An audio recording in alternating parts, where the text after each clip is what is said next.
Halo, kami dari kelompok 6 ingin mempresentasikan materi mengenai konsep dasar media pembelajaran. Di sini saya Irma Lorenza Tanggang sebagai pertama akan menjelaskan mengenai definisi, posisi, dan fungsi media pembelajaran ini.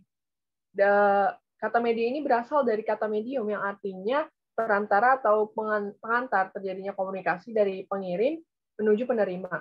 Nah, media pembelajaran ini dapat diartikan juga sebagai proses komunikasi. Secara umum, kegunaan media pembelajaran ini adalah memperjelas pesan agar tak terlalu verbal, mengatasi keterbatasan ruang, waktu, tenaga, dan indera, kemudian menimbulkan gairah belajar, memungkinkan anak untuk mandiri, memberi rangsangan yang sama untuk pengalaman yang sama, dan kemudian untuk merangsang minat, perhatian, dan pikiran siswa untuk mencapai itu sendiri. Media pembelajaran ini berfungsi sebagai pembawa informasi dari sumber menuju penerima. Sumber di sini ialah guru dan penerima ini ialah siswa. Secara rinci, fungsi media dalam pembelajaran ialah untuk menyaksikan benda atau peristiwa masa lampau dengan perantaraan potret slide atau video. Kemudian untuk mengamati peristiwa atau benda yang sukar dikunjungi, lalu memperoleh keterangan jelas tentang benda yang sukar diamati langsung, kemudian mendengar suara yang sulit ditangkap telinga secara langsung, mengamati binatang yang sukar diamati langsung, mengamati peristiwa yang jarang terjadi, mengamati benda yang sukar diawetkan, kemudian dengan mudah untuk membantu, lalu dapat menyaksikan proses yang berlangsung secara lambat, dan dapat melihat lambat suatu yang terjadi amat cepat. Untuk materi selanjutnya akan dijelaskan oleh Indah. Baik, terima kasih Irma. Materi selanjutnya yaitu landasan penggunaan. Adapun yang pertama yaitu landasan filosofis. Dengan penggunaan media, siswa diberi kebebasan menentukan pilihan baik cara belajar maupun alatnya. Dengan demikian, penggunaan teknologi tak berarti dehumanisasi. Yang kedua yaitu landasan psikologis. Media dan metode pembelajaran akan mempengaruhi hasil belajar siswa. Siswa mengamati kejadian dengan menekankan stimulus yang dapat diamati, apalagi jika objeknya konkret. Yang ketiga yaitu landasan teknologi. Teknologi pembelajaran merupakan proses kompleks dan terpadu yang melibatkan orang, prosedur, ide, peralatan, dan organisasi untuk menganalisa masalah. Dan yang terakhir yaitu landasan empiris.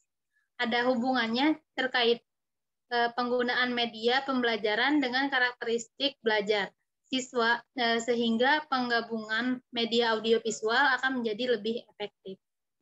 Baik, materi selanjutnya akan dibawakan oleh Fadila Salma. Oke, makasih Indah. Saya di sini akan membahas tentang perangkat dan klasifikasi, yang termasuk perangkat media yaitu material, equipment, software, dan hardware. Material yaitu sesuatu yang dipakai untuk menyimpan pesan yang akan disampaikan pada audien.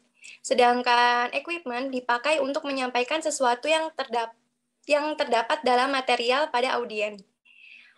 Secara garis besar, media dibagi menjadi dua, yaitu media audio dan media visual.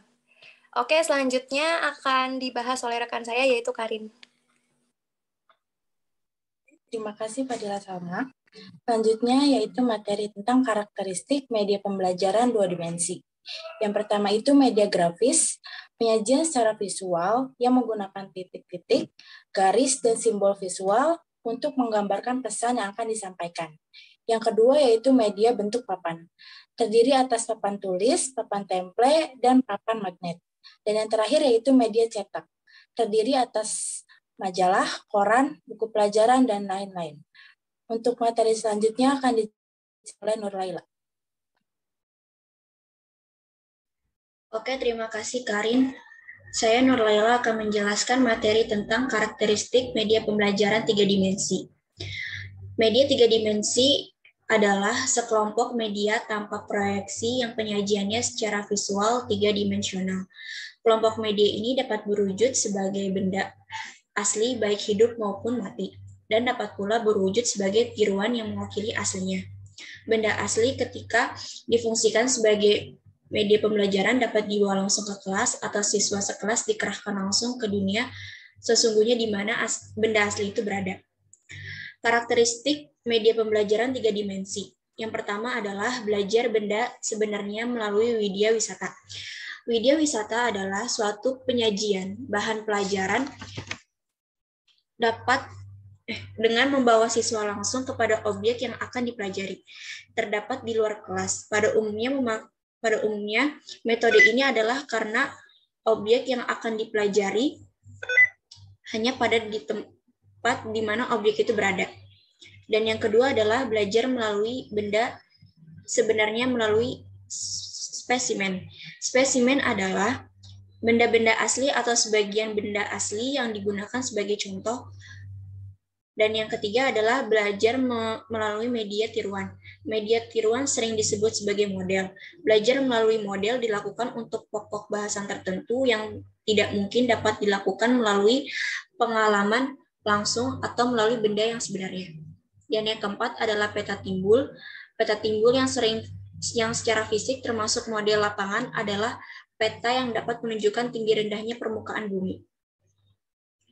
Yang terakhir adalah boneka. Boneka yang merupakan salah satu model perbandingan adalah benda tiruan dari bentuk manusia atau binatang. Sekian presentasi dari kelompok kami. Mohon maaf apabila ada salah kata. Semoga bermanfaat bagi kita semua. Saya akhiri. Wassalamualaikum warahmatullahi wabarakatuh.